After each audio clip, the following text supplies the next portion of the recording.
Hey there, adventurers! It's your video mouse Hikan, the voice behind Guevir. If you wish to listen to our games live, you can join us every Thursday at 9:30 p.m. GMT at www.twitch.tv/theguilddnd club.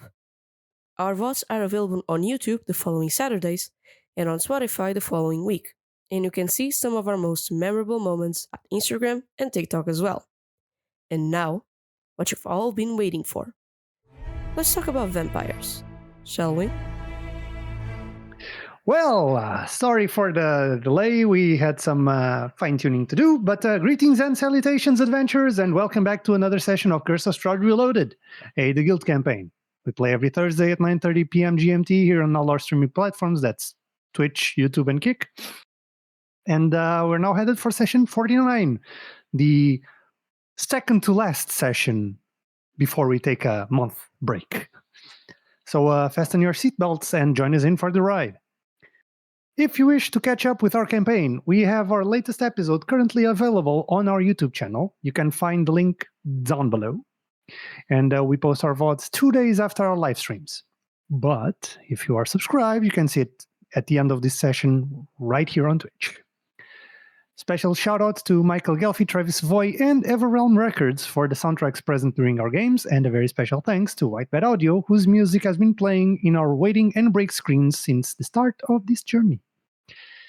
As for announcements, last time I said we didn't have any announcements. I actually forgot because Hikan was not on the stream. But now Hikan is on the stream. So you reminded me of something. Our little man and videomancer, Hikan, is partaking in an event called Pride Pop-Up, among many other game masters of the LGBTQ plus community. And he still has vacancies for one of his sessions. So if you would like to participate on such a game, he will be sharing a link in chat right about... Share the link. Now. You failed me, Hikan. You failed me. Disadvantage on every roll from now on. But yeah, there you go. That's the link. Totally. Okay, it's an Instagram link. That's why. Like, it's all right. But yeah, so June 13th at 9 p.m. online. So just check the little Instagram post that he posted on in chat. Honestly, go to YouTube and Kick and just post it there, I guess, just so people can, or just leave it in Twitch. Twitch is all that matters at this point. Anyways, our daily reminder, since we don't have any more announcements to make, you can submit your artwork in the Guild's Discord server to be featured in our gallery that you can see during the breaks of every stream. Remember, no AI art will be featured. We do not condone it. Fuck them robots. We support human artists here. And don't forget that you can also listen to this campaign and all our other games on our Spotify or any other podcast listening platform that you prefer. So that's Apple Podcast and whatever. We are in a lot of them. The links are down below as per usual. And that's pretty much it. So, and now, what you've all been waiting for, let's talk about vampires, shall we?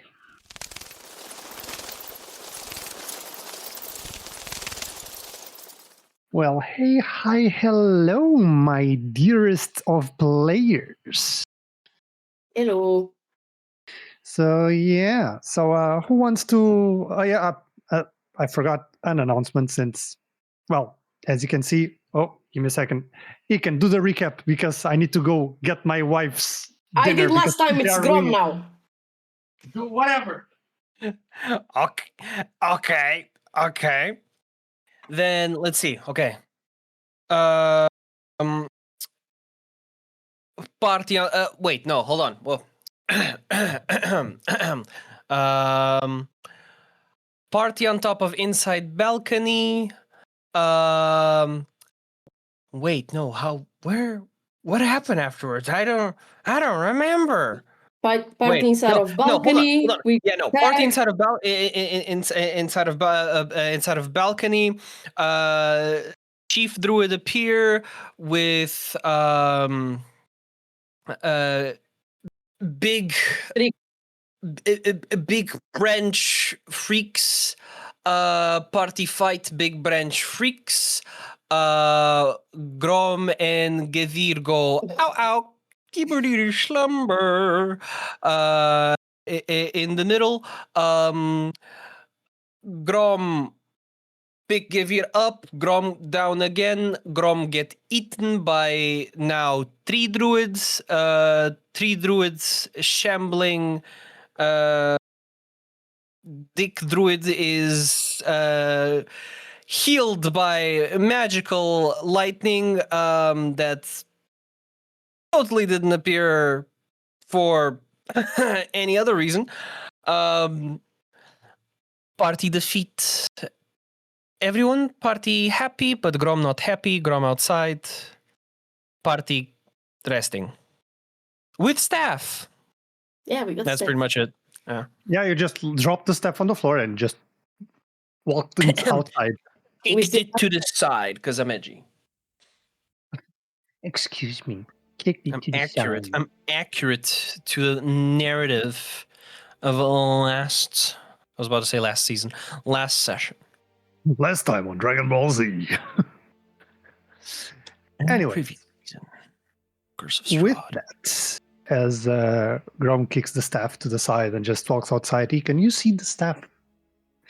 That black wooden staff that just reeks of this dark magic and also pulses with the streaks of blood coming out of the bark.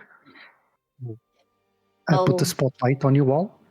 Well, Guevir is not exactly known for making wise choices when it comes to stuff that is pulsating, apparently. So, as he sees the staff falling on the floor after Grom dramatically kicked it away, he walks to the staff and he just grabs it. And he wants to understand as much as I can about it. Do you have Identify, actually? I don't think I do. As a You wizard. You should. I only have one level in Wizard, calm down. Yeah, Identify is a first level spell. But I didn't choose it. You didn't prepare it. Prepare it, fine. I need. Since I grant you access to all the first level spells. But you do not have Identify prepared, so do you try just stay there and try to attune to the staff, perhaps, perchance? Yes. Okay. Again, Guevir doesn't make good decisions. As you stay there just focusing on the staff, it's this like spongy black length of wood. And you, even though you're trying to like focus on it, there is clearly something evil about it. And you can actually notice that mice, like rats and tiny spiders and the ravens themselves, all of them look visibly uncomfortable. Like you see rats kind of scurry, look at you, just almost panic as they look at the staff and just skitter away. And while you're just focusing on that, Grom, what are you doing? I am right outside the warehouse.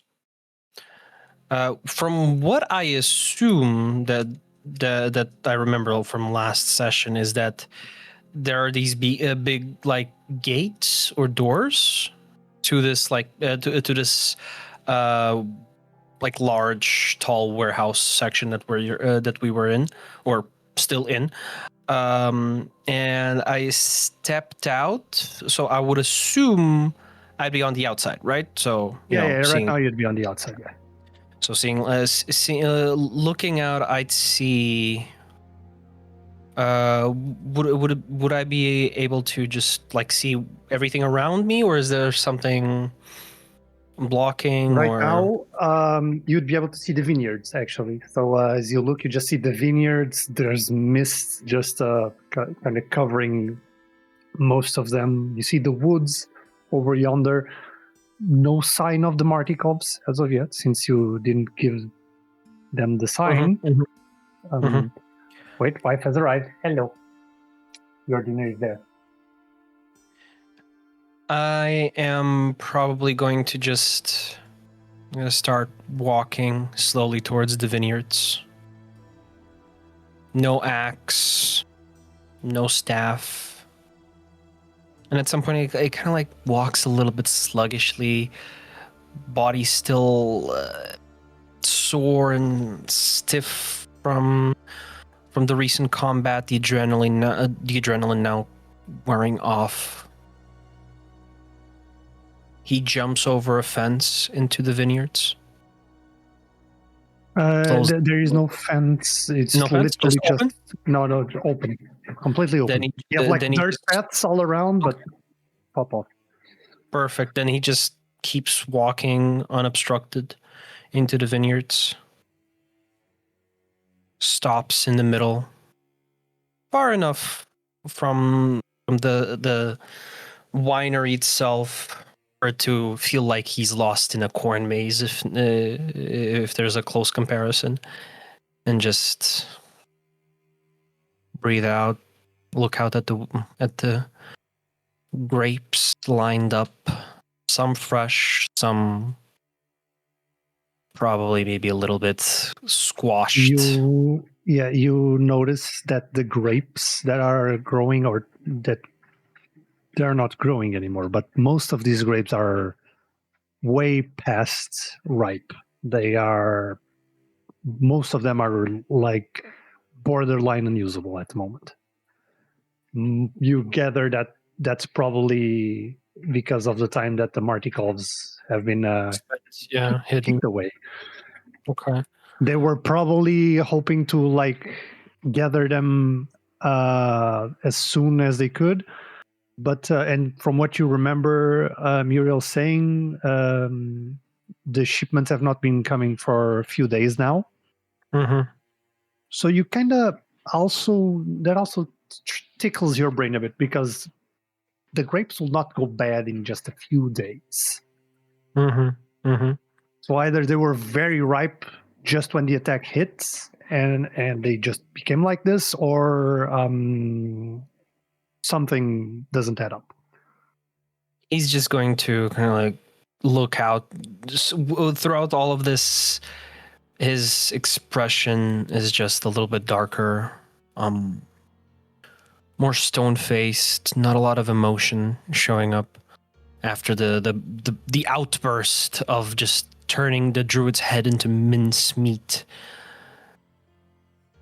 Just stops, looks at the close branch of grapes, and kind of props up a little like handful of grapes that basically just, sticky and oozing the juice as he grasps it and just squeezes it, looks at it, smells, flicks his hand, just wipes it off. Gonna look over the horizon, just there's that like brief expression. If anyone saw him in the moment, it's like whenever you're about to cry but you're so fucking pissed that you cannot allow yourself to even shed a tear, like that, your eyes, you're forcing them to be dry, and he's just looking out over the horizon and just white-knuckled grasp, relaxes for a moment, and just get distracted. Just get distracted.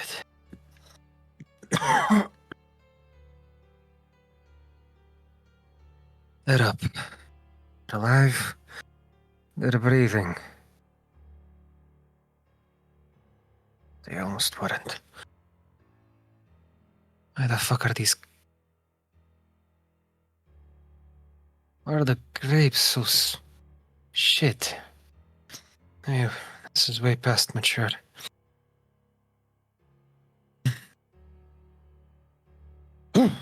Alright. So...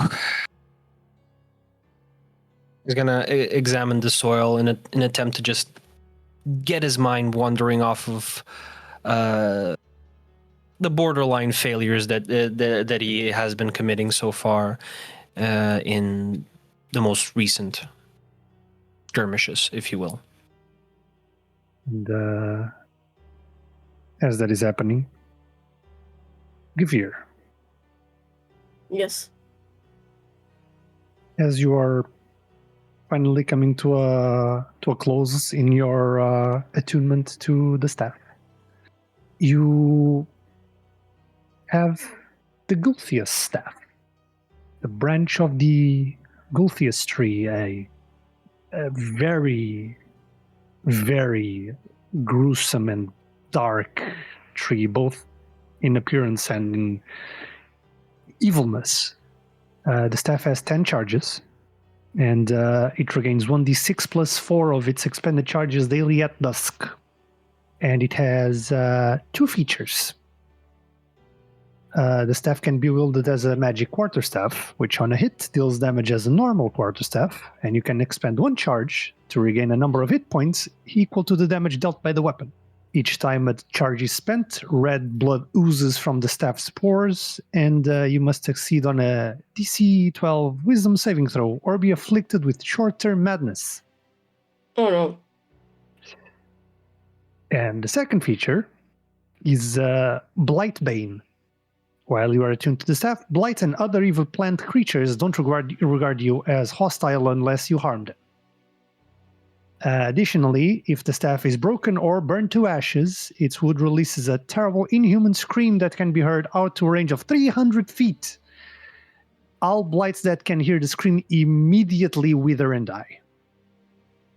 Ugh. Ugh. Well, it's And, a gamble, but now that you are holding the staff, you almost feel the presence of dozens, probably hundreds of blights all over the vineyards. well, this is new. Cannot be much worse than having a pretender for a patron, right? Right, Rose? I don't know, but that I don't really like the. Well, it just gives me the creeps. Which is Listen, hilarious since I'm a ghost, but I call it irony. Listen, I know I'm not exactly known for making the right decisions, okay? You will learn that with time.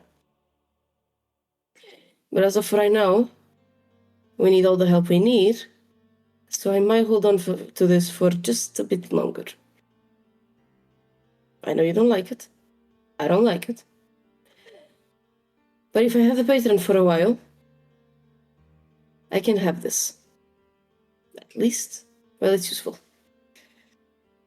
well, me and my brother are stuck to you, so we really can't do anything about that. I'll tell you bedtime stories, I promise. Without the staff. Yes, without the stuff, but I promise that I will. To compensate. Deal. Maybe we should go after Grom. And I turn to Irina, to Muriel, to Mera, to Milivoj. Milivoj kind of approaches. Well, he wasn't really looking good, so I guess we should probably go check on him. And Muriel just turns to you, Guevir. I will go get the rest of the family. I'll be right back. Turns into a raven. Yeah. Do you three want to come with me? Are you saying that to who? The other three that remain. Oh yeah, Milivoj, Aryn, and Mera. yeah. They accompany you outside. You see Milivoj kind of also looking a bit because of the staff. Irene has seen her fair share of like evil bullshit at this moment. So for Irene, it's just another Thursday. yeah, she taps Milivoj on the back. You'll get used to it. And Grom, after a while, you do see Guevir walking towards you with the staff, alongside Aryn, Grom and Mera. You also see Muriel. Before that, just Muriel, the blue feathers just streaking across the sky. Before they joined, though, I was like I said, I was examining the soil. Is there any way for me to notice anything? Understand if it's something more I want you obvious? to make Something. me a nature check. Good child. That's what I wanted. Natural 20. First roll of the session. 23. Now I'm gonna be using all of the bardic inspirations after this because I need to level. I need to balance everything else. Is gonna be shit after this. I'm gonna be rolling like no higher than 11. Like, kind of take a closer look. Like you're a drinker. Like you like drinking. You like wine. You like ale. You like a bunch of stuff. And you know the basics of making wine. You're no stranger to it. And as you are like inspecting the plants, you notice that these plants are not entirely natural. I mean, they are natural plants. They are real plants. It's more like the way they grew. It's like they were enhanced by some means, be it either products used to make them grow, but there's this smell, this scent that you yourself have sensed before every time you cast a spell, every time Guevir casts a spell. That lingering scent just after magic is created out of thin air. Smell of ozone that just permeates the air around the area. That arcane-ish kind of scent. And you can actually feel it once you get closer to the plants to examine them. And it's spread all across the vines. But it is fading. So, correct me if I'm wrong, if I'm interpreting this correctly. They were artificially not created, artificially enhanced for magically growth. Enhanced, yeah. Mm-hmm. You don't know if it's just for growth, if for taste. Since they are way past ripe, like the taste is probably not the best, so you can't really ascertain if they were good grapes or not. Would I be able to? Given the quality of the wine that you tasted before, it's easy to assess that these grapes were probably really good. Yeah. Okay. Would I be able to piece together that like you were saying, the quality of the grapes? Would I be able to piece together that the natural pH and the acidity level of the soil where the vineyards are probably isn't naturally the best for growth, so they would be using magic to basically balance it out so it actually is able to naturally grow, since it's Barovia, everything's fucking shit. With the natural 20, like you look at the floor, like it's well-maintained soil. You've seen like some farm soil around Barovia, and they're usually not the best. Like there's wheat fields here and there, but like it's not like expertly like expertly grown wheat. It's like, I'm gonna till this little patch of dirt and hope it grows something. Hey, it's sweet, but it's not very good, but it's still enough to make flour for some stale bread, I guess. But this land where the vines are, you know that if it wasn't artificially enhanced via magical means, it could probably still grow something, but not to this extent. Because, like, you look at the vineyards, the vines themselves are not dying. The vines are actually green. They look healthy. The grapes themselves are already beyond saving at this point, but the vines, the leaves, the actual stems of the vine, they look really healthy. But you don't know how long that will last, as you feel the magical aura of sorts just slowly wither. Okay. So I examine the soil. I make those deductions. Make those get to those conclusions. Martikovs must have an arcanist in their midst, probably. Otherwise, these grapes would be shit.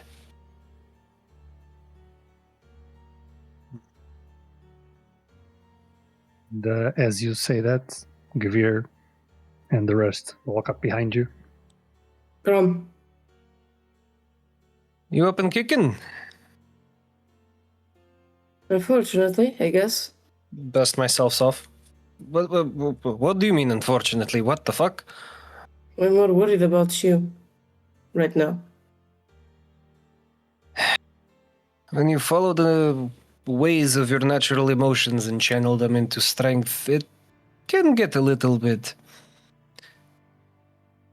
unstable at times, so a tantrum or two you'll witness eventually, like today. Yeah, because I've never seen you like this before. And honestly, I got scared. Very scared. Listen, it's like I said. You probably came across or heard of people like me, not Vastani, but people that channel their emotions for strength. There are berserkers, I've heard when I was traveling. Mostly dwarfs, though. But they channel this blinding rage. That's just it's just a variation of what I can do. I guess I just do the most. When you channel anger and raw emotion like I do to, well, hammer on poor bastards like those fucking birds and corrupted druids that ruin everything me and my people stand for, I might tilt the teapot. Sometimes. Especially if I'm not able to actually X them before they X me. But I don't really want to go in depth with it. It's not that big of a deal. It's just I'm fine now. I am going to be better if you give me water, and even more better if I get to drink some actual fucking wine. I don't have either of those things, so I'll just walk to you and hug you. You don't have water? No wonder you have so many headaches. You're dehydrated all the time. Hold on. I take off the water skin. Here. Before you take the water skin, I hug you.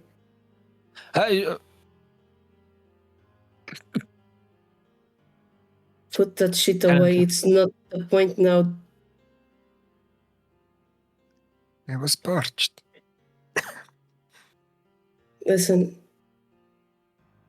Your emotions are powerful and they have been extremely helpful to us. But today we were lucky. I have lost too many. I'm not going to lose you too. So please, the only thing I ask,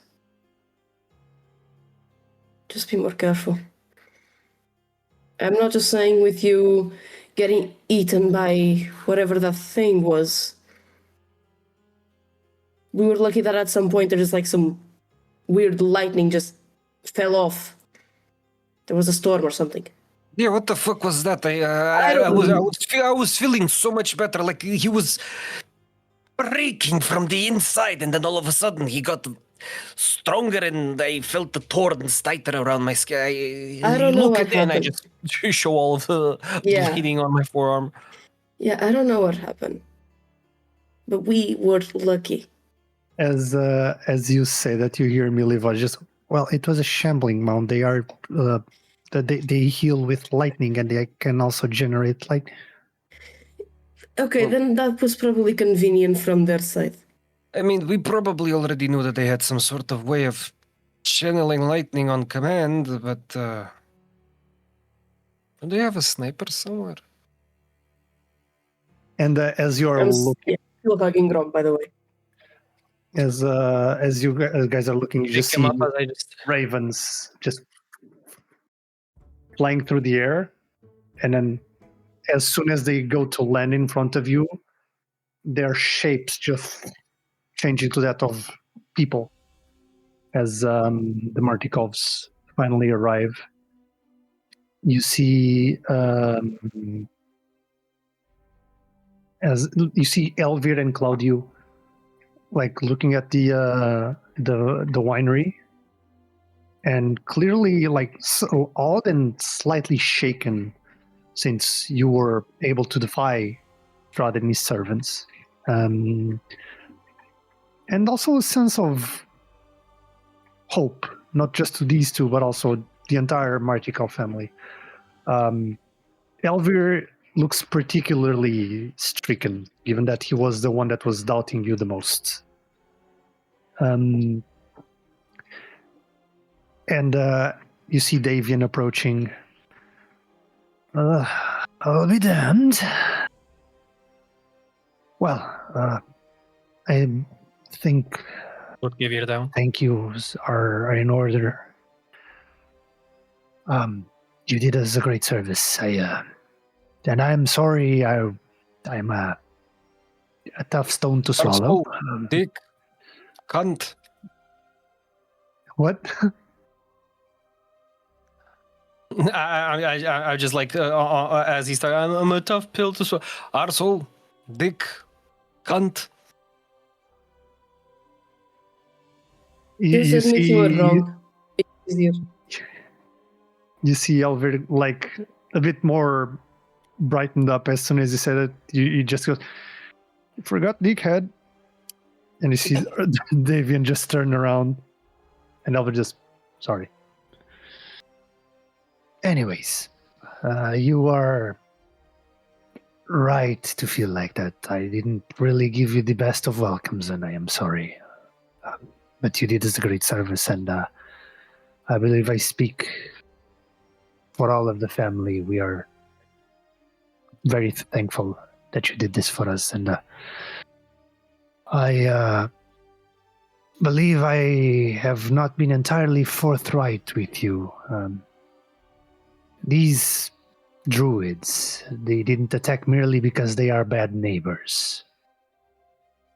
As you probably already know, since Muriel told me that Aryn and his family revealed themselves to you, we're members of a society called the Keepers of the Feather. Secret society that's dedicated to aiding those who oppose Strahd von Zarovich and his servants. We aim to guide and shelter others rather than fighting Strahd directly, and we use ravens as our messengers and spies. I am the leader of this organization, as you probably already know, but all of my children are also members. And, the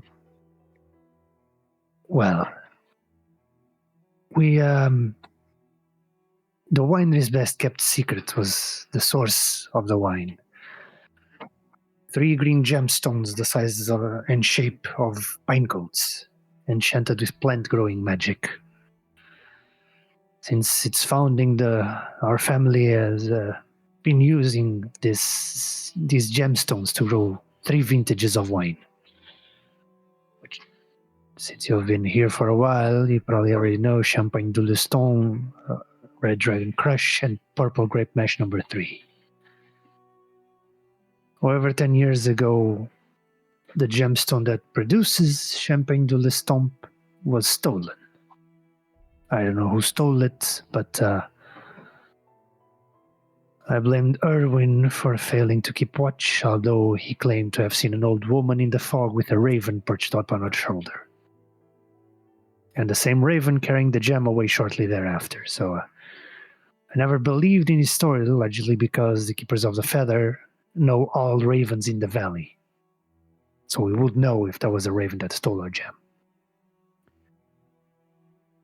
3 weeks ago, Baba Lysaga's scarecrows, the little silvered barbs creatures that you probably fought and dismantled, uncovered and stole the second gem, which deprived us of the means to produce Red Dragon Crush. And 5 days ago, the forest folk attacked and stole the third gem, which prevented us from producing Purple Grape Mesh number 3. We staged an attack on Yester Hill in an attempt... What? So hold on, what do you have now? Do you still have... That's, no, we have nothing. All 3 gems were stolen. We staged an attack on Yester Hill in attempts to reclaim the gem, but we were easily driven back. We're spies, not warriors. Guevir, pull the notebook back. We need to add 3 more tasks to the list. I'm still writing down. You guys need better security system. Put it under like, business. Personal business by Grom. Grom is like, you know what? Killing Strahd is like top of the line, but we need to do this because the booze. The booze. I need... Listen, we're going to kill somebody. I need my fuel. There's nothing fun to do in this shithole besides singing. And if I'm not singing, I'm drinking. And if I'm not drinking, I'm fucking singing. Or killing someone. But that's besides the point. Just please don't drink again in front of Lady Fiona. I promise. You better. So, what now? Do you want us to go after these gemstones? Well,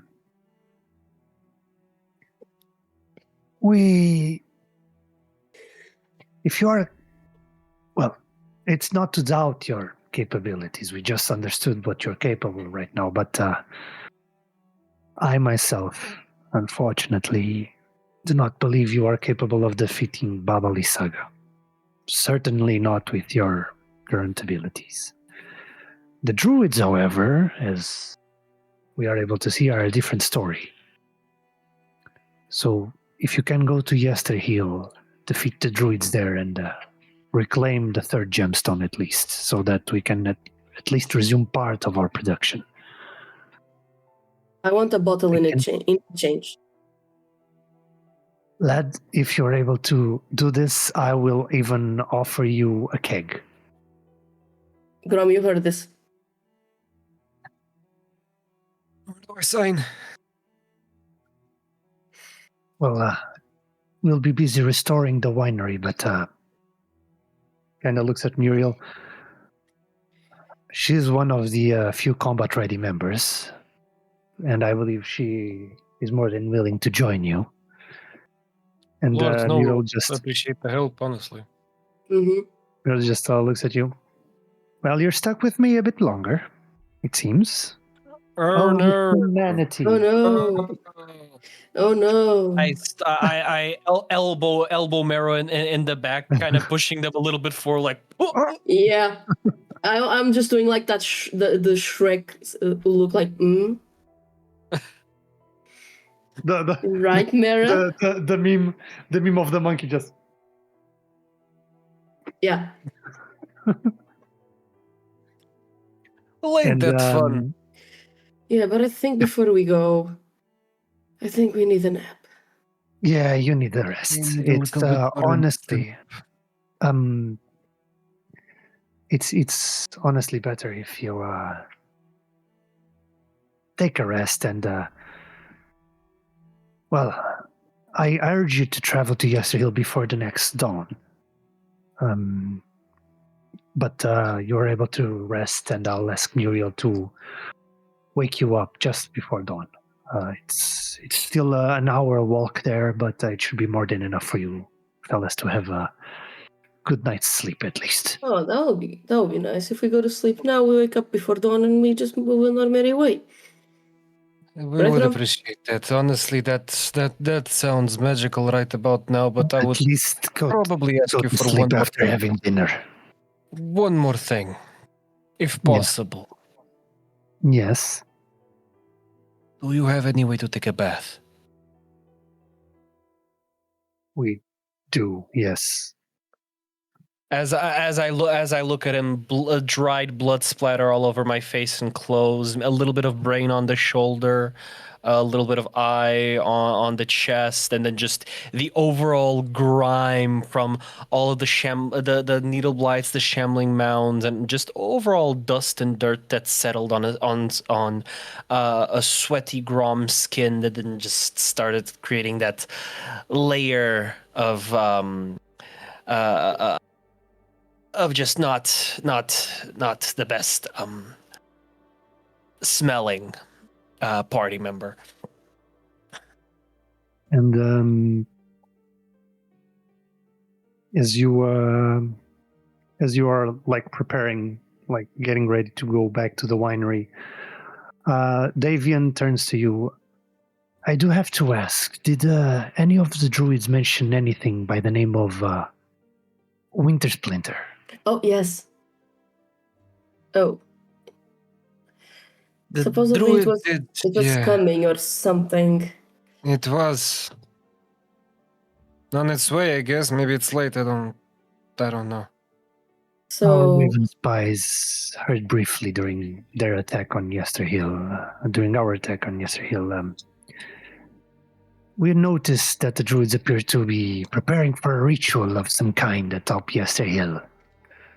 And we have seen them building something in the stone circle at its peak. That's why I request you to go there before dawn. Well, I don't know what they mean by that. Probably nothing good, but you need to rest. Especially you. And he kind of points to you, Grom. You look like shit. I would probably appreciate some soap berries for my hair and just fuck. Hola. Porfa, pinche tomate. And you get to see Grom kind of look at his hair and notice that the black feather isn't there anymore, and just like stomp his way back inside the warehouse as the feather last he had it on him.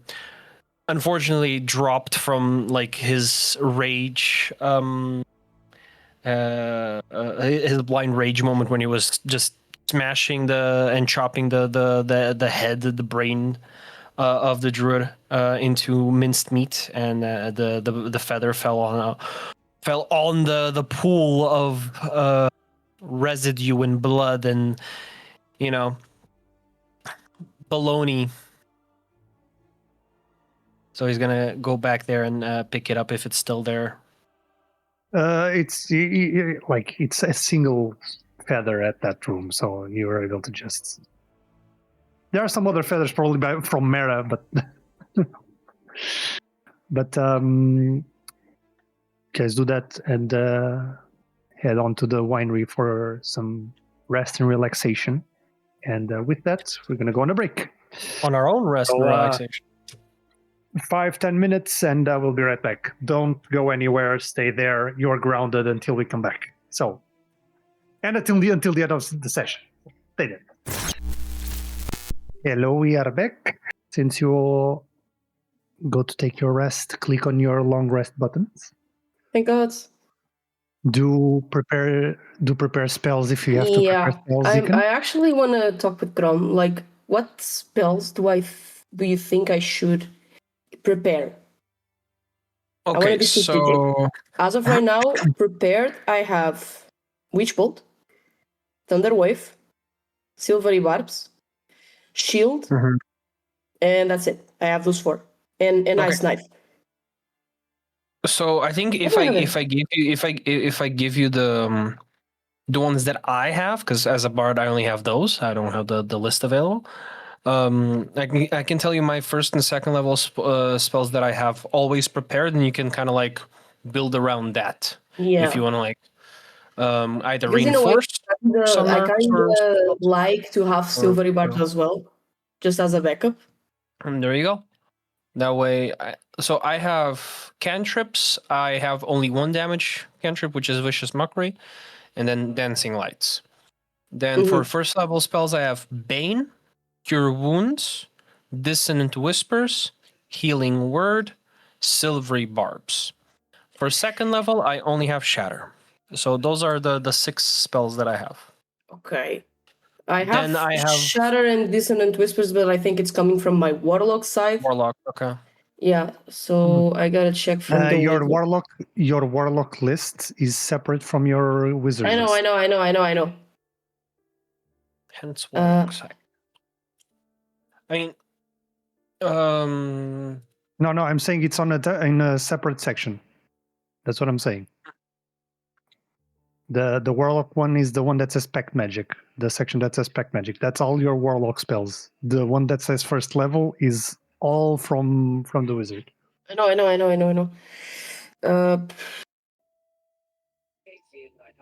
I can have one more because supposedly at level 1 I can have 6 prepared, and I only have 5 for some reason. I also have one choice of either invisibility or no. I have I have invisibility invisibility second level. and unearthly chorus, but I can only cast them once. No, I can also cast them with a spell slot, but most of the time I cast them as their free use because of my feat, which is where I got them. I actually Okay. forgot something. Yes. Since identifies the ritual, you don't really need to have them have it prepared since you have ritual adept. Bruh. Okay. Fair enough. So yeah, that's one less prepared spell that you need to worry about. So I unprepared Thunderwave and Witch Bolt. You unprepare or prepare? Unprepared. I have prepared Chromatic Orb now. Okay. I'm keeping Ice Knife. I'm keeping Shield. I'm keeping Silvery Bars. I need 2 more. What other options do you have? I'm checking. I have Earth Tremor, for example. Detect Magic, but I have Detect Magic, I think, from Warlock, so that doesn't matter. Burning Hands. I think Burning Hands is a good option. Maybe if you have like either some sort of maybe direct or indirect damage option, and then like a utility option for either buffs, debuffs, or like nerfs, debuffs, or wait, no, what the fuck? Either buffs or debuffs, or something just pure utility based. If you have anything, I'm just to cover the checking. distance, I'm something checking like what outside of combat. I'm checking what I have. I can prepare Unseen Servant. Unseen Servant is always good. Yeah, I'm going to prepare Unseen Servant. It's useful for a variety of things. Yeah. So now I have all my spells. Wait, is Unseen Servant a ritual though? I don't think so. It is an action or a ritual. Yes, it is. Bruh, okay. Because I remember it being action or ritual. It is. Yeah. Action or ritual. Yeah, the ritual ones have like a little a little star thingy next to it. Yeah. Okay, I'll keep that in mind. So, if it is for ritual, better. Expeditious Retreat? No. Expeditious Retreat it can be a good one. You take the dash action until the spell ends. You can take action again as a bonus action. No, give yourself, if you can, give yourself something like False Life for that one. I have False Life.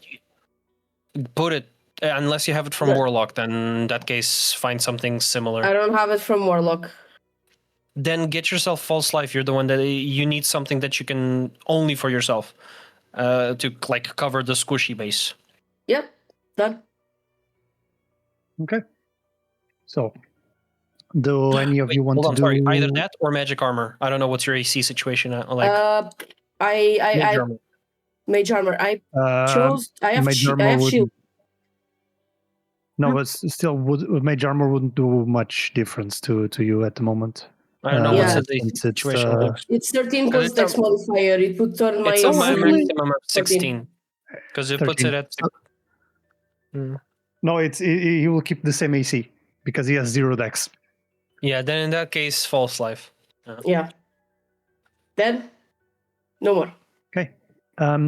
So, do any of you want to do anything in your rest, or you just eat something, hit the sack? What type of shower? What type of bath? What type of cleaning? Like it's like a wooden bathtub that they kind of just heat some water and just fill it up, and just wash yourself in there. I'll just soak in it, kind of like a Geralt style. Yeah, that's pretty much it. Yeah. And No unicorns though. no unicorn. And I'll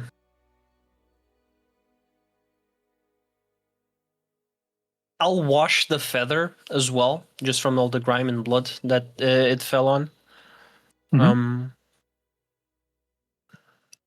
Before going to sleep, like already dried up and dressed, would I be able to gather some sort of ritual or practice related to any deities or entities that, are bird-like or have feathers in their features or depictions? Do if me not a do me a religion check.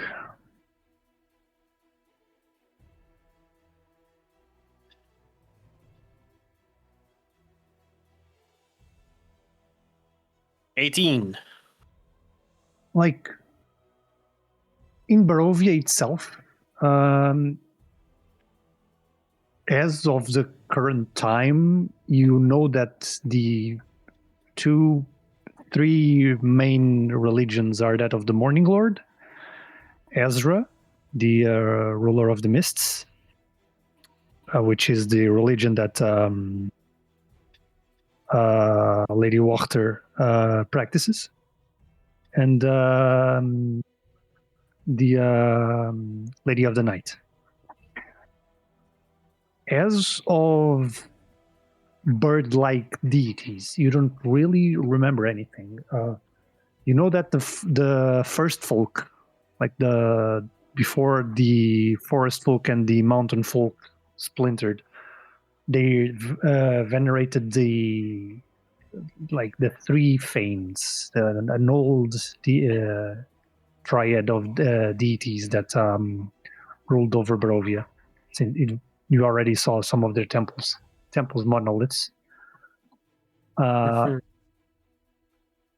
You know that one of them had a pet raven, but that's about it. And then, you've heard your people talk about religions outside of Barovia, like from places they traveled outside the mists, and bringing stories when they come back. It's hard to tell. You've heard a lot of tales, but not really a lot of tales about deities connected to birds or bird-like creatures.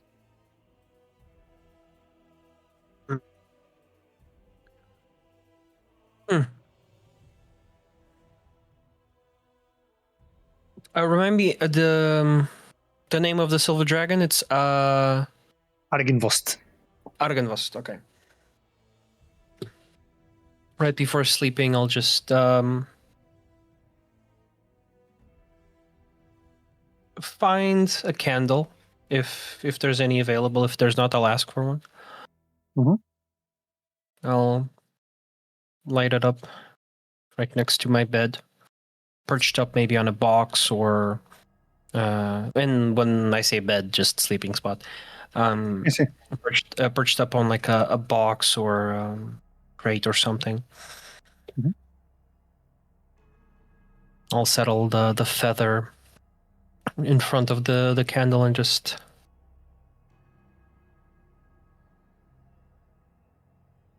clasp my hands.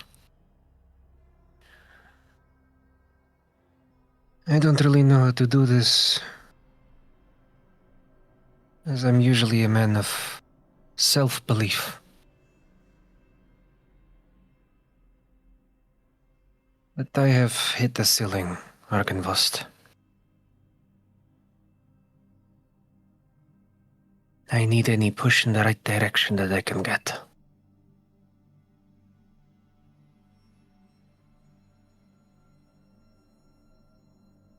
Because lords know I am weak. Not in flesh. In something else.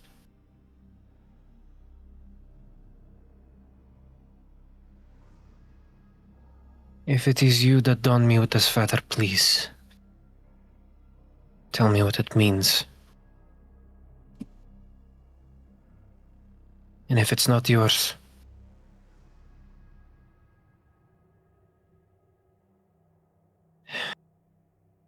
then you tell whoever this feather belongs to join to the fucking party. Because we're having a lot of fun, but no one is laughing.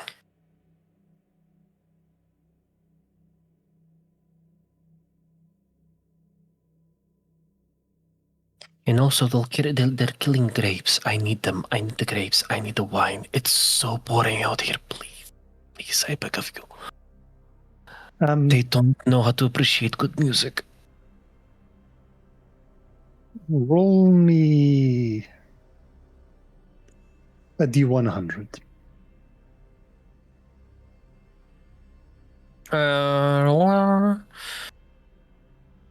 Okay, D100 / roll.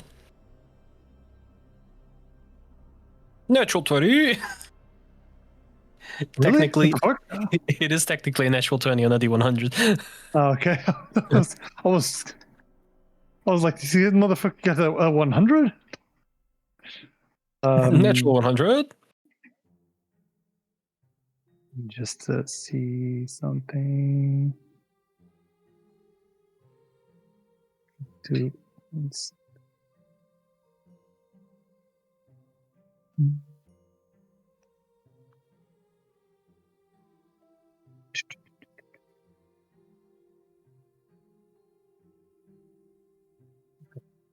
with the 20. What's a senora? You don't really get an answer. But it's odd. Because as you are talking, whoever might be listening, in this case, try to target Aryn most, you feel a presence with you in the room. It's not a presence that makes you stand on edge. You feel it there, like just in the outskirts of your perception, of your mind, of your awareness, like in your periphery. And when you look, it's not there, it's nothing there. But you do feel a presence. And somewhat you feel a sense of relief. You don't really understand why, but I don't know if maybe you were not expecting anything, but even if just this allows you to just feel some sort of relief, some sort of closure, since there might actually be someone listening. But that's pretty much all you get. You do see the flame just flicker briefly, just as soon as you notice the presence.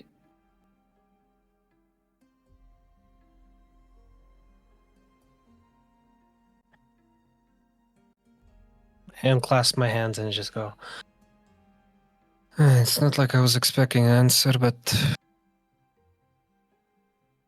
as long as you're listening, that's already something.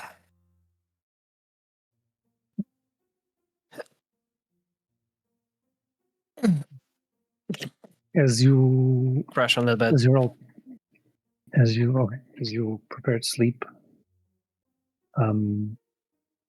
night takes you. Guevir, do you want to do anything or? No, I just take care of my bandages, my chest bandages, Okay. and find a way to hide because I don't want anyone else to see it. But I just nudge on Irene and be like, "I found a corner. When the morning comes, I need your help." I'll just do the usual. Just help you pull the bandages on. Yeah, and I hide in a corner. And that's you all go to sleep after a hearty meal, some banter with some Martikovs here and there, but most of the time you just want to sleep after being beaten up so hard. And in the morning, just before the crack of dawn, like at least an hour or so before the sun rises, the sun quotation marks, because this is fucking Barovia, there is no sun. You are awoken by Muriel. And she kind of just shakes you awake. All right, it's time. I will have to make a quick detour en route to Yesterhill. I need to meet with a contact that I have in the area. It's a man named Kavan. While I can't be sure, I do have a reason to believe that he might have some information about the druid's plans and defenses.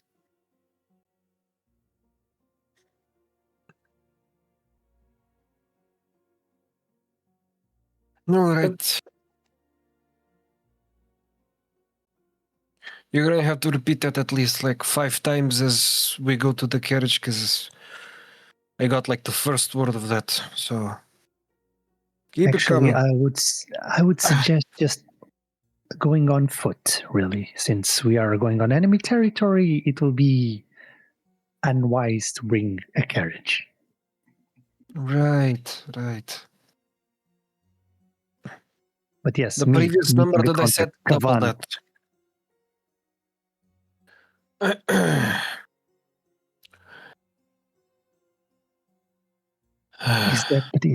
Is that all right with you all? What needs to be done needs to be done. Whatever way. It's I just get going. We talk walking together. If the old man asks, we did not do this detour because I'm pretty sure he will disapprove.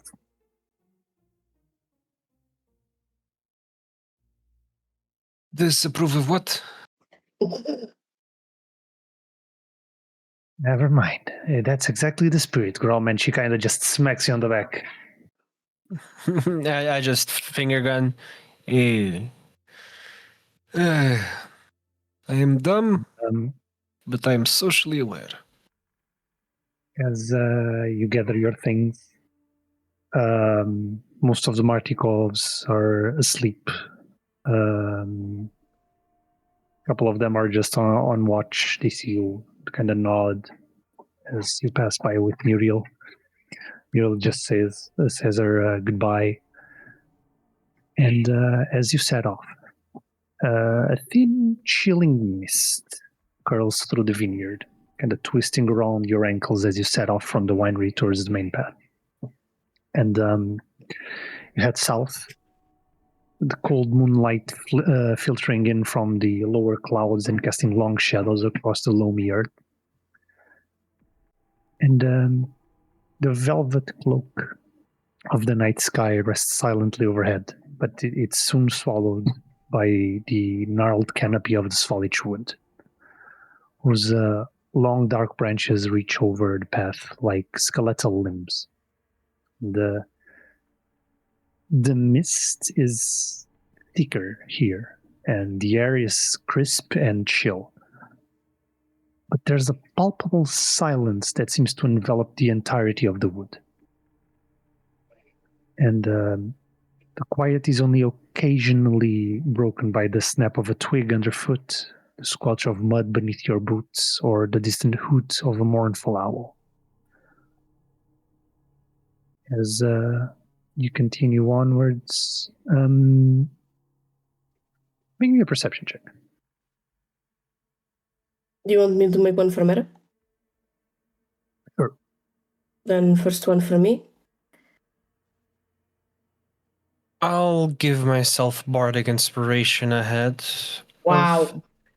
So Guevir rolled an 8. We're going amazing, guys.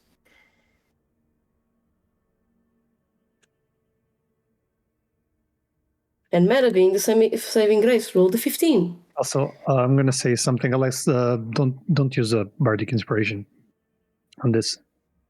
Oh, then I won't be using bardic inspiration.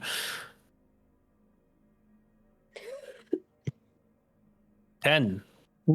Mera and Grom, you do notice like there's a swarm of ravens that kind of takes off from a nearby tree and follows you down the road, kind of flying above the canopy. And you see Muriel just approaching. They likely want to help, and they can keep watch in the skies while we traverse the road. So just pay them no heed. They will just keep us informed if anything goes awry. That sounds like a plan. As you continue,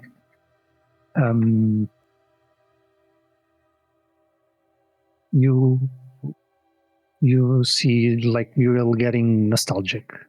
She just goes, "It's so strange how quickly things can change for the worse." And it kind of looks around the woods. I used to walk around here with Elric, Oliver's twin brother.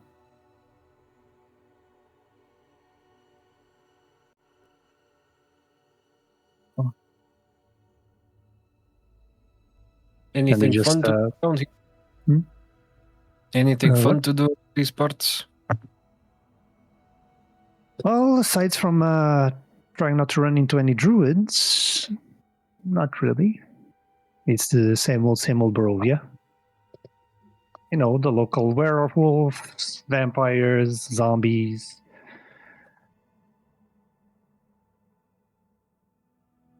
All right. As you all just continue through the path. Like 3/4 of a mile from the winery, around 15 minutes south. Muriel kind of starts briefly leading you off from the main path and onto an older and overgrown footpath. As she kind of gestures you to follow. It's where I'm going to meet Kavan. And as you walk, the footpath veers deep into the undergrowth, the vines and the underbrush clutching at your clothing like soft, grasping hands as you cut forward through the tangled flora. Trees grow close together here, and the air is kind of like thick with a heavy silence. And it's not long, however, before the path opens up into a small, mossy clearing, illuminated faintly by the pale moonlight. And there's a soft, crisp wind that dances through the trees here, the rustling of the leaves kind of sounding almost like a cacophony of whispers. And at the center of the clearing stands this tall mound of large black stones, an ancient cairn adorned with lichens, red blooms, and a collection of strange runes. And as you approach, none of you really know what it says, except for Muriel. as she just looks at it. You want me to translate it? Or do you wish... We would appreciate maybe some... Well, my druidic is not the best, but Kavan the Blood Drinker, forsaken of the Rosanna, first and last chieftain of the Balinok Mountains, may his spirit reap the harvest of his arrogance. And Grom, I want you to make me a history check with advantage. Okay. As she's saying that, I'm just like, It's a little bit rusty. Bah. Show off. Elegant. And as I get intrigued by that, a 14 is rolled. 14.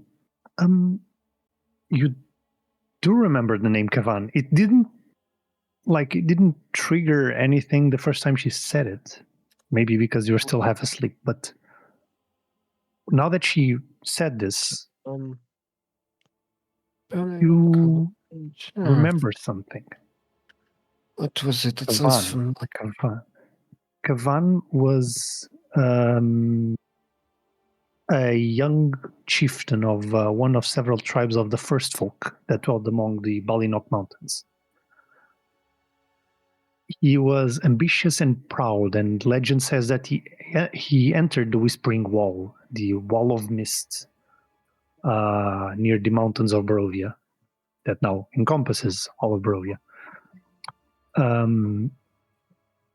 in defiance of the ancient scriptures. And there, an echo of a dark power, the Devourer, whispered to him the secrets of the Huntress's sacred spear, and the means by which he could claim its power for his own. And you know that, as the legend goes, Kavan stole the Huntress's spear, one of the fanes of Barovia, also known as the Forest Fane.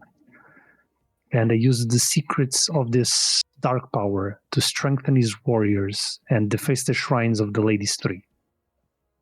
He named the spear Blood Drinker. Actually, he was named Blood Drinker for the power of his spear and his savage rituals in combat, waged brutal war on neighboring tribes, seeking to unite them beneath the glory of his own tribe and banner. The Druids, horrified by this blasphemy, withdrew to the sacred village of Soldav on Mount Kachis. And there they named him Enemy, banishing him from the holy center of their faith. But the ladies, weakened by Kavan's acts, withdrew their grace from their people, leaving them despondent under the new tyrant's rule.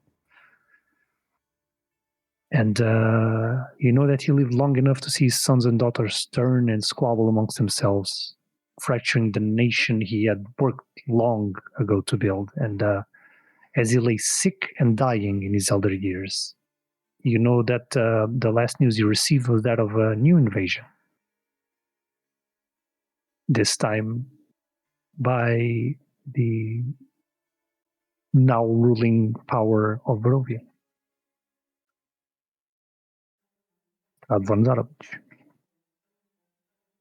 But when he died, instead of burying him in a place of honor upon Yesterhill, the druids he had once spurned buried his body in a lonely cairn away from Yesterhill, cursing his spirit to linger amidst the twilight without glory, fear, or favor. And now that you stand here, you notice that the legend is in fact true.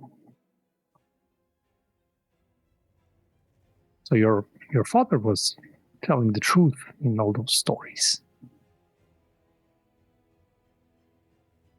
And All right, hold on, everybody stop. I just found out that's this dice bill. Fucking hell. As you say, everybody stop, you see Muriel kind of kneeling down and like producing a dagger from her boot and like looks at you. What?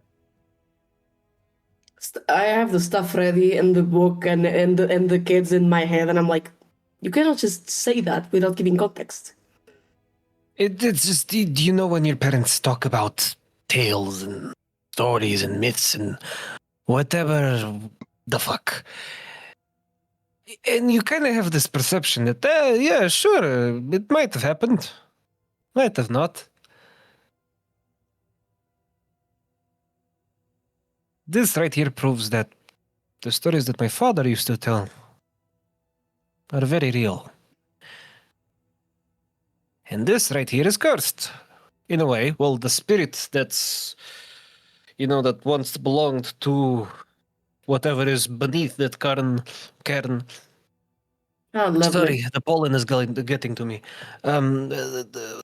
Is was still lingering here, so if you feel nasty miasma somewhere close to you, or the sudden urge to kill druids beyond the one that you already have. Well, can I give you a small proposal? Is it to just topple the cairn and leave? Or just leave? No, I don't think you've seen me use this before, but if you want a small magic detector, just give me some time to do a small ritual, and Yes. maybe... As you're all like talking to each other, you smell the scent of blood. Ah, shit. As Muriel is just looking at you, like dagger already slit her hand and just dripping blood onto the basin at the base of the cairn. I don't have time for a ritual, do I? What is... Hold on. Well, what? What's going on, Muriel? I did tell you that I wanted information from Kavan. That's what I'm doing. And as her blood drips as her blood drips into the basin, the low curtain of mist around the cairn kind of seems to quiver as the mists rise, gently swirling into the air, until the spectral form of a man steps forth, from their moonlit depths. And his face is lined and weather-worn, this thick brow creased above dark, piercing eyes. And he's clad in simple leather armor and a rough-spun cloth. His arms and chest are marked with the tapestry of scars and tattoos that seem kind of to shimmer in the pale, eerie lights. And you see earrings forged of animal bone and jagged obsidian that kind of hang down to his shoulders, which are near covered by a cascade of long, dark hair. And you see his hands are calloused and rough. And a wooden buckler is grasped in on his left, while his right hand he wields like a long, wicked spear forged of mist. Its point seeming to devour the ethereal light that suffuses the clearing. And you hear his voice just, "Greetings, Muriel Vinshaw. I see you have brought new companions this time."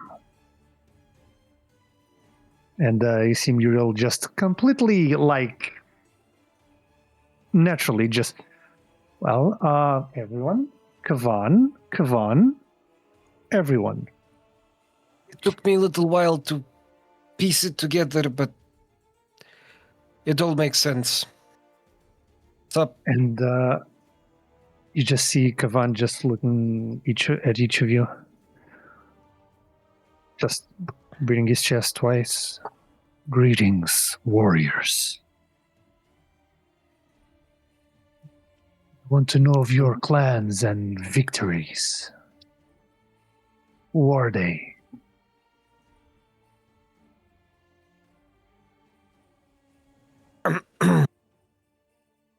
We are, well, like you said, warriors. Albeit we might be from different clans, if you will. We're all fighting for the same purpose. So, if you have any helpful information about what Mural is about to ask, we would appreciate it. It will probably help us in our long-term deal in beating up Strahd's von Zarovich's ass, and, a new spear might come in handy in that department. Unfortunately, as much as I would like to help a fellow warrior, this one is attached to me. The real thing, To try. I really have no idea where it might lay. And as he says this, Muriel kind of just approaches. We're just seeking knowledge of the druids of Yesterhill. So they are apparently making a whole ritual to summon something, and right then you hear rustling from the woods behind you, and the ravens above you shuffle uneasy. Great. You see the spirit's gaze snap to the point across your shoulders as he holds a hand, like his grip tightening around the haft of his spear. Hold, Muriel Vinshaw. We are not alone. Something watches us from the shadows. I want you to make me a perception check. I swear if it's another shambling mound, I will fucking... Calm down, Grom. I'm gonna do Mera first. 12. Mera, yay! 18 for Mera. 18 for Mera, now for Guevir. That was a natural one. Good. Of course.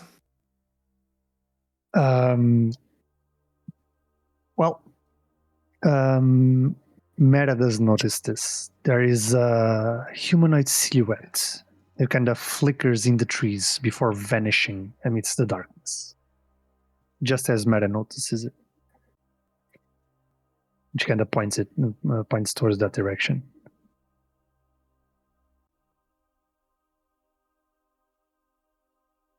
Well, that's it.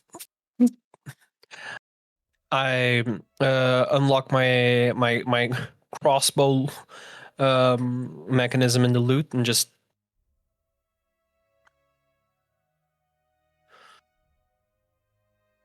I am going to shoot blindly, and if I hit you in the arse, well, too damn bad. Or you can come out ass unharmed. 3, 2, ass about to be shot. 1. Not now, Grom. I grab him. I grab him. I already pressed the trigger. Press the You grab trigger, the crossbow. the bolt just... The bolt just... through the woods. Like where the figure was before it vanished. Nothing. Completely silent. Good thing I have more than one.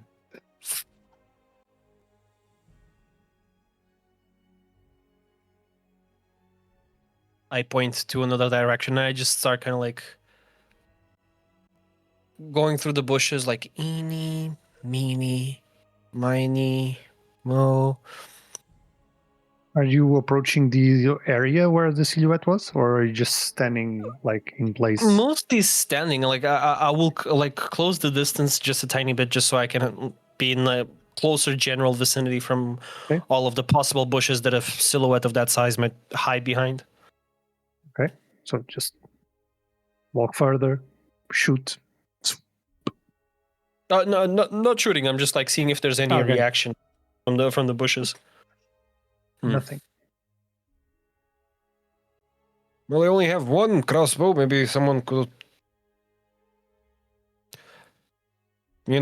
use their supernatural something. I don't know. Isn't this like your place? Are you saying that to Kavan? To Guevir, yeah. This is my resting place, yes. Doesn't mean I need to have control over it. Bah.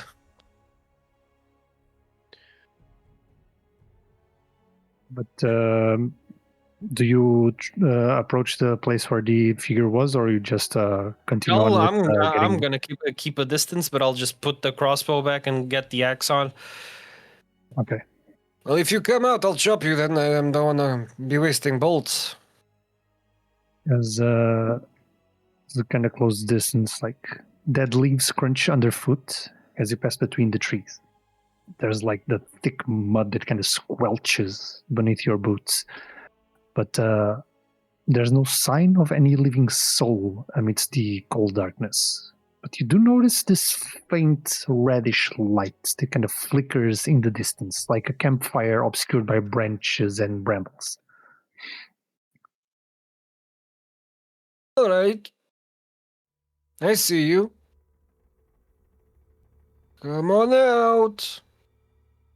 Don't make this harder than it needs to be.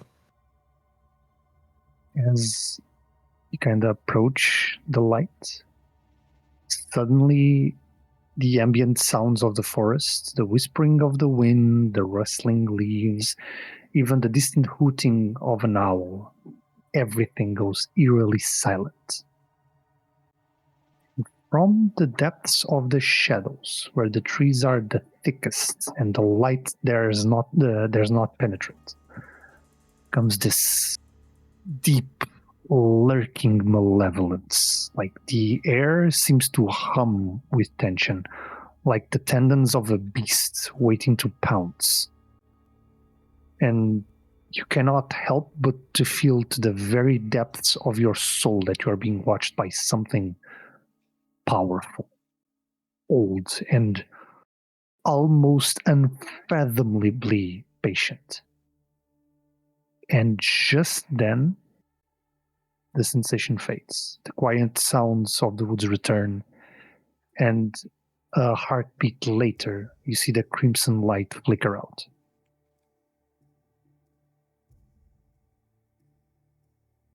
What the fuck was that? What the fuck was that? All right, Muriel. Any What? help? Seems like I was the only one that was actually trying. Any creatures that have red light torches, something along those lines in this vicinity. I don't know about torches, but will-o-wisps are a thing. I don't... Do will-o-wisps usually emanate pure evil? Not really. I thought so. Some of them do tend to have like a symbiotic relationship with shambling mounds, now that I think of it. They kind of lure the prey into a shambling mound, and then when the shambling mound eats the prey, they consume the prey's soul. And they can also heal the shambling mound because they, manage electricity. And I'm going to shut up now. It's just that it's oddly specific to this specific. Also, we would probably hear a shambling mound around this vicinity, no? There's just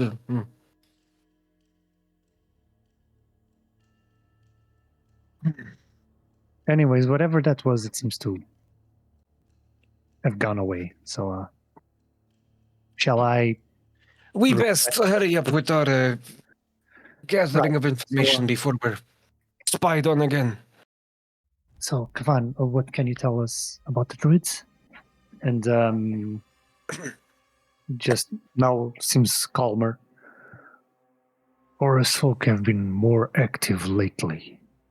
They are gathering berserkers from the northern basin and leading blights of the Gulthius tree down to the lands below.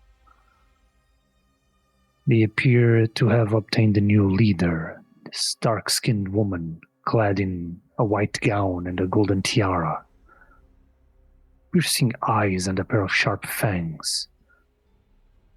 I believe her to be a mage, having seen her conjure strange lights and sounds.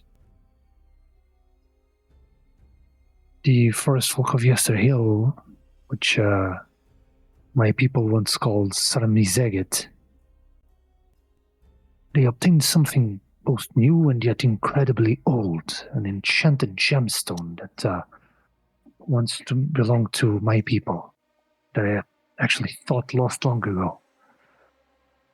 They have constructed this effigy of wood and earth atop the hill, and within the great stone circle that serves as their meeting place, place the gemstone within the statue's chest. Some of the folk appear to be preparing to instill the power of the gemstone within the statue. Hold on. Itself, What is the effigy of? wow. Kind of ponders for a moment.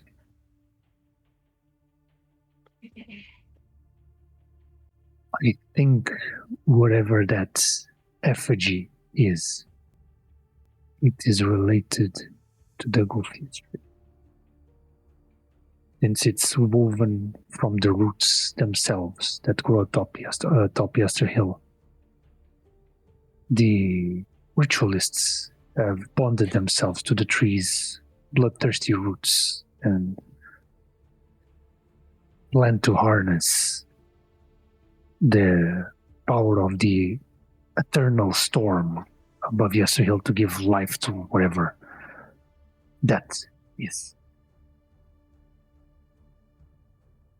I heard them call it winter. It's the fucking I kick a couple of rocks. Not from the cairn, just something around, just like the fucking winter's winter. Gulfius tree is a dark and corrupted entity and can accomplice to the druid's will. I warn you, we might attempt to obstruct your efforts. But radiance burns and it slows its new growths. Is there any way that we can gather, like, radiance in a pocket or like in a little pouch? That'd be great. Or you could Aryn direct us to something. You see Aryn just stopping, slowly turning to Milivaj, and Milivaj just... I start slowly turning to Milivaj as I notice Irina doing that and click it. There's something on my face? Is How finally weird? aerodynamically throwable are you? What? What? If I shave your hair, Please don't shave it's my hair. when bald.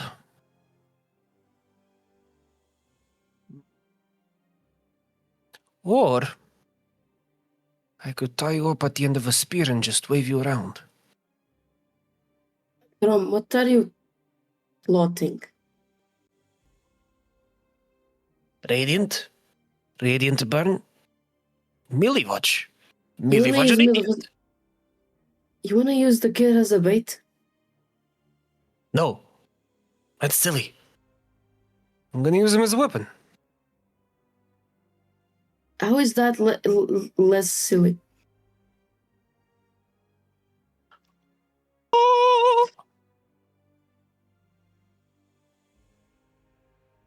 I have no idea what you're talking about, but Back from death. Bright light.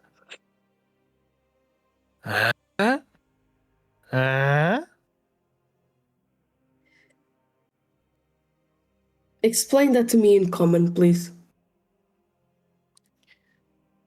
Whatever brought him back probably still imbued in his body, and he probably might be able in some way, shape, or form channel it and use it against them. and it is of radiant nature, so... Okay, I believe we're taking a lot of assumptions here. I really don't know what happened to myself, okay, but I don't think I can just do whatever that was at will. Yet. Maybe you just need a little push. I understand Grom's thinking. Hey, kid, Yes. think fast! And I throw a bag full of caltrops at his face. That's not the I thought of- parenting that we need, Grom. Throw them in the river, they'll learn how to swim. I was thinking of you. Eddie! I was thinking of using the axe, so I was like, Billy was just what do you what? And he just dodges. All right, you thought too fast. Think slower. I throw another bag of caltrops that I still have because I have 5. And I immediately try to grab Grom's hand, like, No, but... listen. I don't think it's going to be with that you're going to make his radiant... we need to Magic trigger it in powers. some way. Yes, but it's not going to be with that. Usually these things trigger with something bigger. Something more dangerous. Don't even dare grab the X. Put it down, both the arms. I don't care.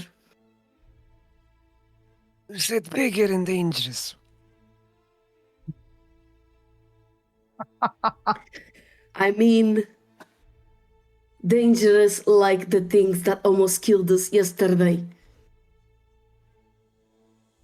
Your looks can kill, but it's not gonna be It's in useful now.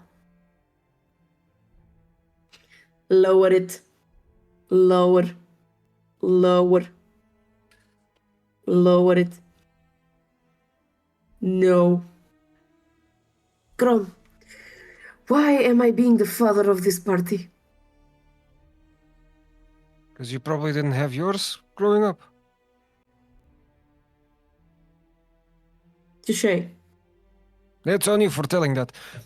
Regardless, we still need some sort of trigger. Well, I don't think we can just provoke it. At least not like that. What options do Plus- we have? Do you have anything radiant in your pocket? No, In I that don't. book? But I don't think. I don't think I. Friends. Yes, sorry, sir. Radiance an is entire not fucking the- ghost. We're like, eh? Fuck. Centuries of just Radiance is not the only way. It's the easier way, but it will be damage like anything else. I just start turning to him. Yes, child of the first folk.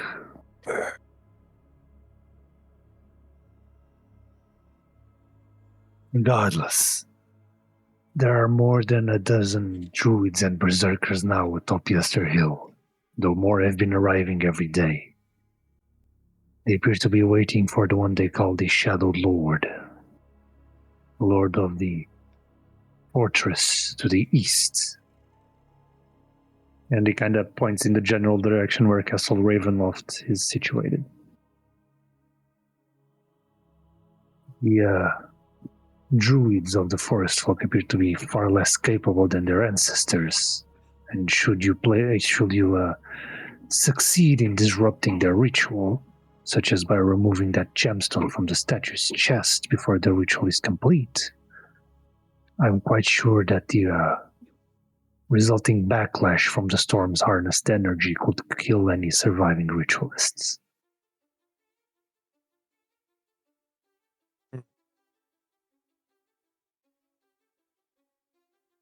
Regardless, I don't know what your plans are for the Gulthias tree, but if you intend to destroy it, let me advise you against doing so.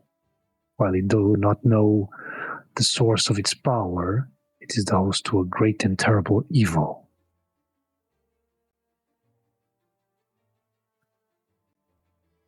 I can say, however, that until a certain mage taught the druids to command my children, it's not my children, its children, the tree's children.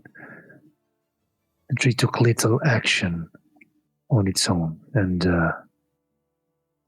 appeared content to remain atop Yester Hill.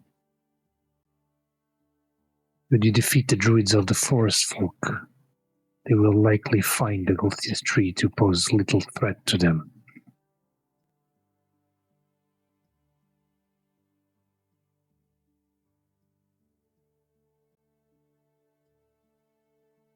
You kinda just breathes. May you grant this old soul a request.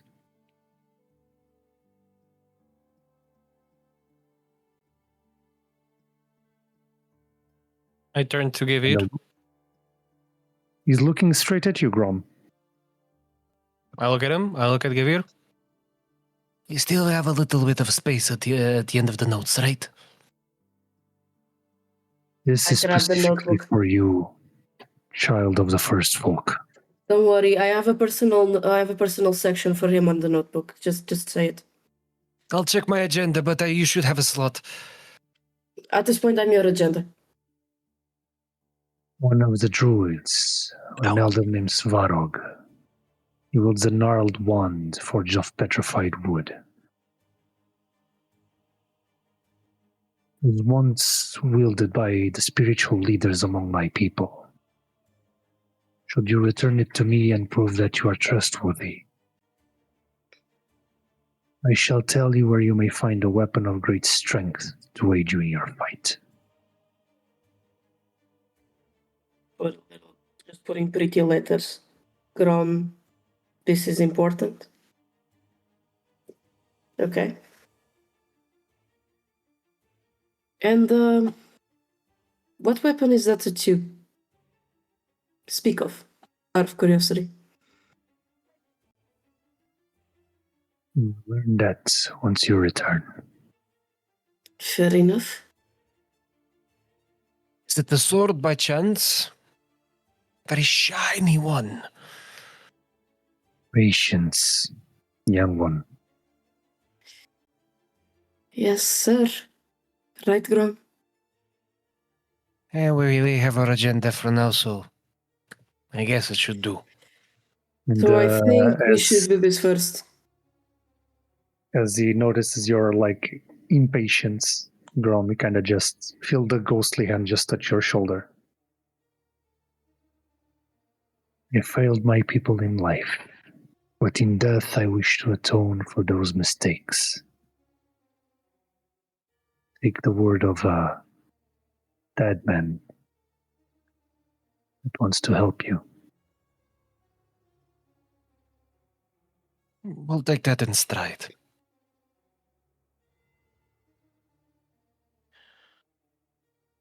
Oh, and if you don't mind,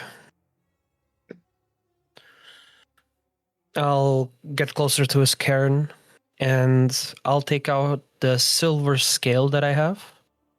Mhm. And if I have any recollection of the rune or symbol for Argynvost, I'll just scratch it on the largest stone of the cairn, maybe at the base.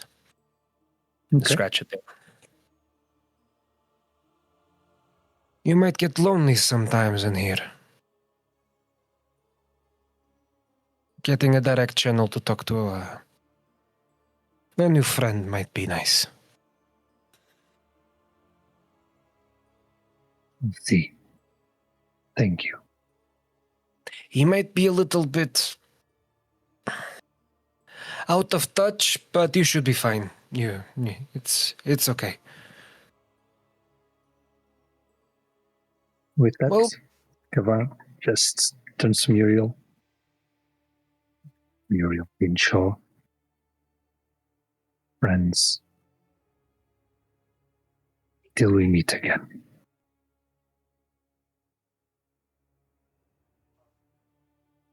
Just dissipates.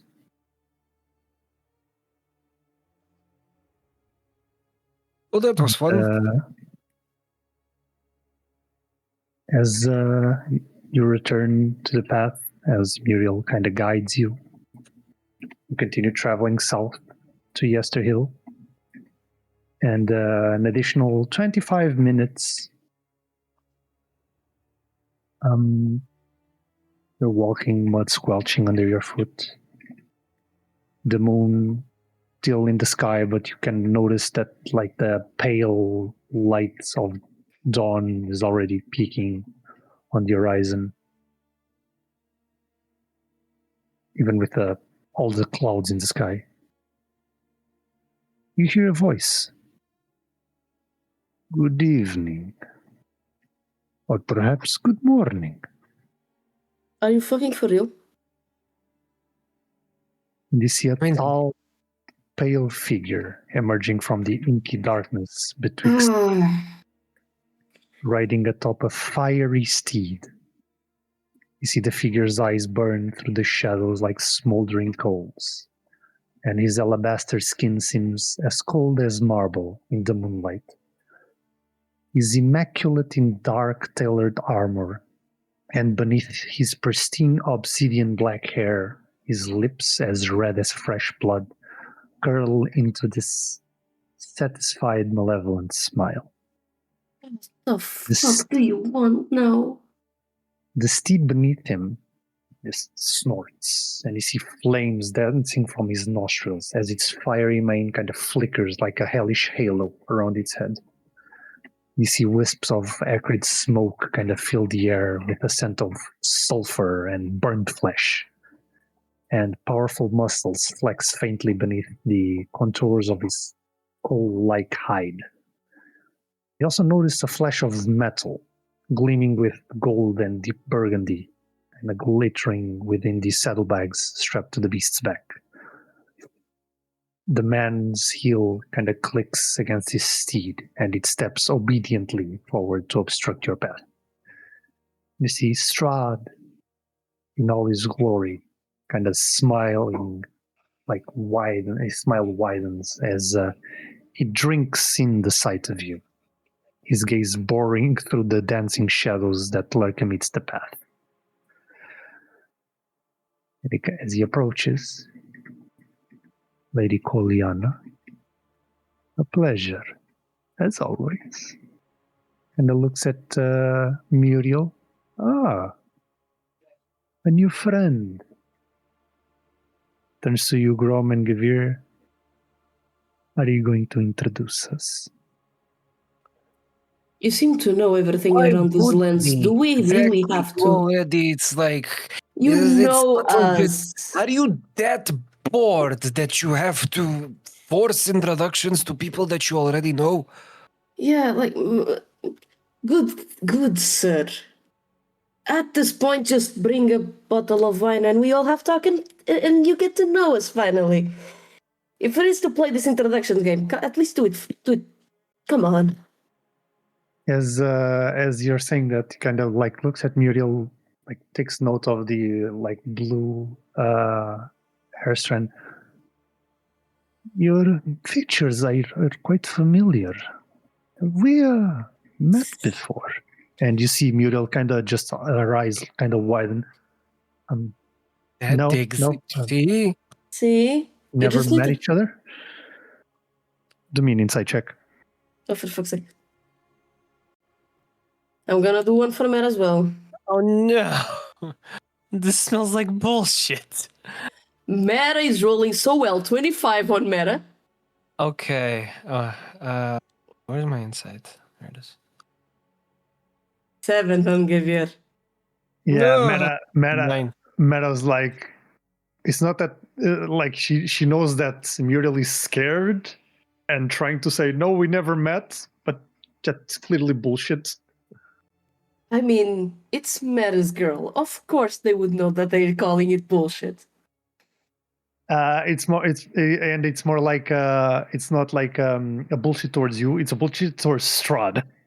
We never met, I think. Please no. And he just shakes his head. Regardless,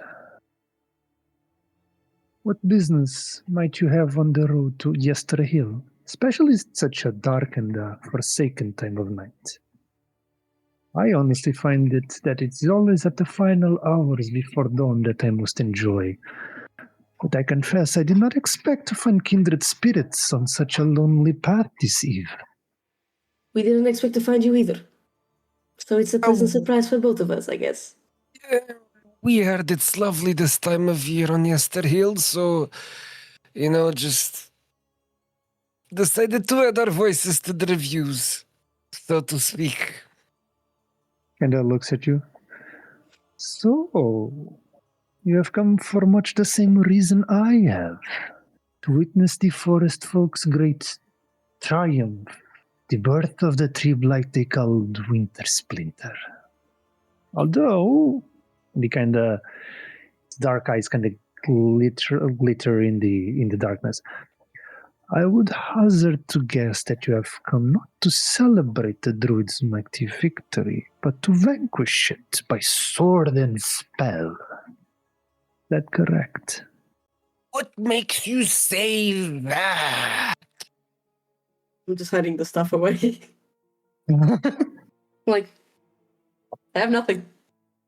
Either case, walk alongside me, for the road is dark and company is always welcome. It's one of those situations where we say goodbye and then we go the same way, so it's easier just to go the same way before saying goodbye. Honestly, it is a good analogy, yes.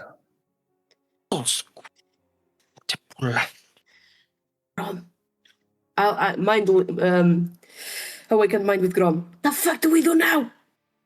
I guess we walk, because I'm having a very hard time unclenching my fists right now.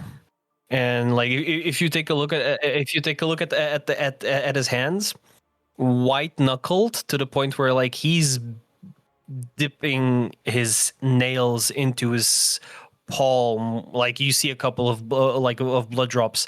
It's more than just. It's not anger. It's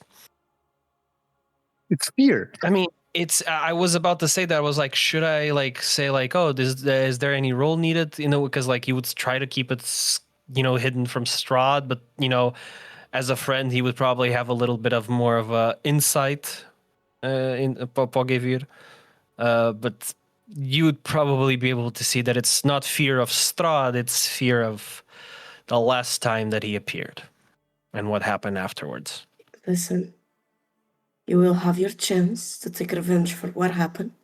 I don't care about fucking chances. If I turn, you run. You're not gonna turn. If anything, just shoot at Wolfsbane or something. You're not gonna turn. I will believe in that. Well, one thing is believing, one other thing is having this bastard on a fucking flaming horse.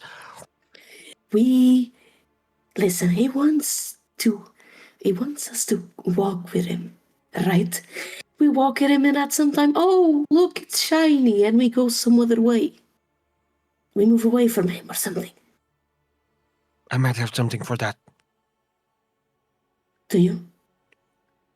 Okay, and as we walk, I'll try to have like enough of a distance where it's just like, oh yes, my land. I'm such a dick. And then and just yeah, that's so yeah, that's great. That's so. Find the right window, and I'll just unearthly chorus in the distance on the opposite fucking side, like, oh.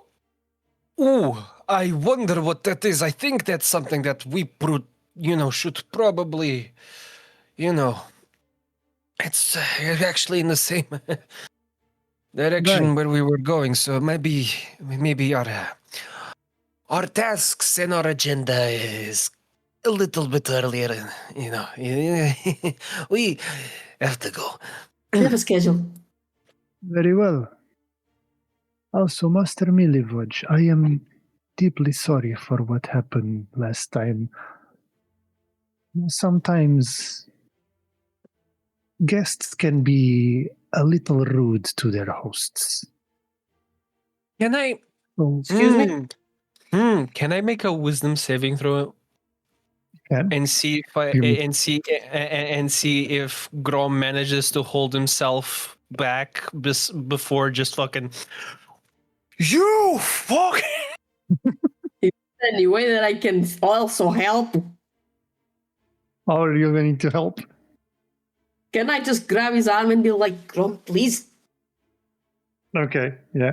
Like you'll maybe like see me stop, twitch for a moment, like before turning. Grom, weak song, Thorn, calm down. Would that give me any bonus? Because that was a 7. I'm helping for you to have advantage. Oh, because that's a help action, right? So roll again. Ay, ay, ay, ay, ay, ay, ay, ay. That's So a then that's what- 13. I don't. It's not enough for you. It's not enough for you to like lash out at Strahd, but it's enough for you to stop dead in your tracks. And as soon as you do, Strahd kind of looks at you, and then looks at all of you. Now, I got to ask though, why should I allow you to meddle in the affairs of my servants at Yesterhill? After all, they do work so hard in their efforts to please me. Exactly because And of that. They work so hard for you. Why not help? Help the working people. I can't actually lie that I enjoy seeing my servants tested and challenged. Honestly, allowing you to fight the forest folk at Yesterhill might provide an additional opportunity to do so. You like entertainment. Oh, And in very this much so. land that you have provided throughout the millennia that you've been here, maybe we'll be able to provide some top-notch, exciting entertainment. I'll rip my arm out and just. So, why don't you just sit back and enjoy a very fun evening in your long, And I say a third long, like a third long, but there is this connotation of like sarcasm. That's like if you know Grom for long enough, like, oh, saucy. And he's just going to life ahead of you in this eventful and not boring land. You know, out of everyone that has ever defied me, I must say you are all far so much more amusing. I'm honestly interested enough to invite you all to dine personally at my castle. Killing you right now before you had the chance to do so would actually be a waste. Additionally, honestly, now that I think of it, the Wizard of the Wines is in fact an economic pillar of the Barovian community, so depriving my people of their wine could do more harm to an old and honorable family and bring sadness and despair to the people they serve. Of course, you can't be a lord if you don't have people. Right?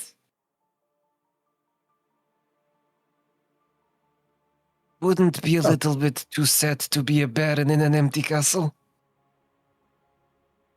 I shall stand at the side then and watch you work. However, the invitation to dinner still stands. Whenever you feel ready. We shall put a pin on that. You know me, I love a good meal. You have my guarantee that I will not harm you in said dinner. And you can make me an insight check on that. in said dinner, but anything before and after is game. I'm rolling so well today. 7 for Guevir. Yeah, 11. Mera. 24 on Mera.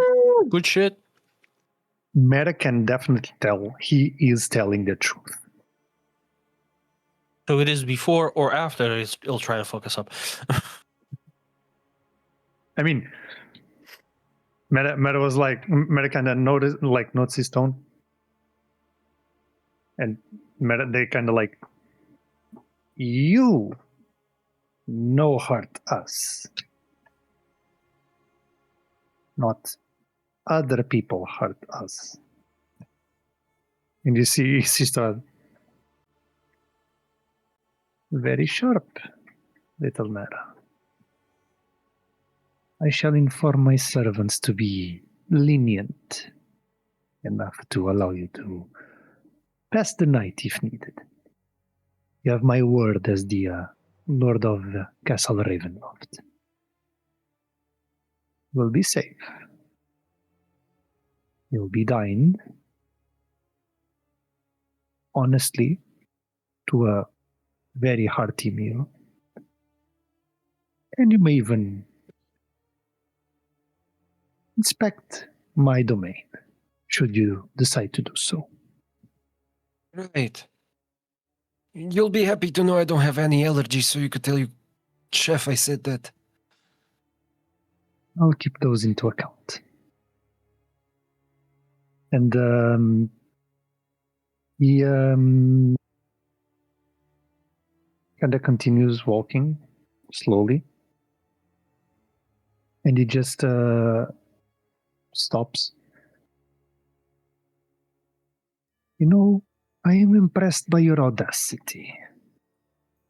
I will offer you the following wager.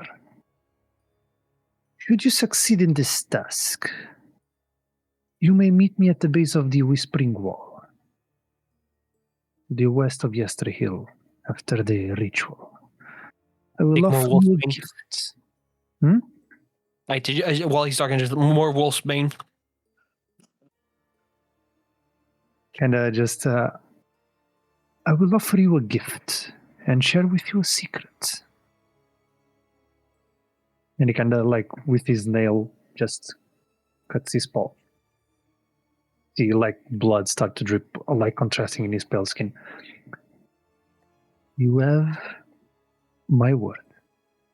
And you see that his look like, is that playful look that he usually has, but it has this serious undertone to it. All right. What exactly is the wager? As I said, if you manage to complete your undertaking, you may meet me at the Whispering Wall, and I will offer you a gift and share a secret. I And just if you lose, needed to well, make sure that I heard it right. Okay. If you lose, well, your opponent probably already has plans for that eventually. Unearth the chorus again in the distance, riffs of guitars and other noises, and just. It seems our job is calling for us, and I think that this is the crossroads that we were at. Very well. I will meet you at Yester Hill. Bucephalus. And you see the horse snorting. You see flames. See you at the Whispering Wall. Try not to disappoint. I want a good show. Don't choke on your laughter, you fucking bastard. And with that, we're going to end today's session.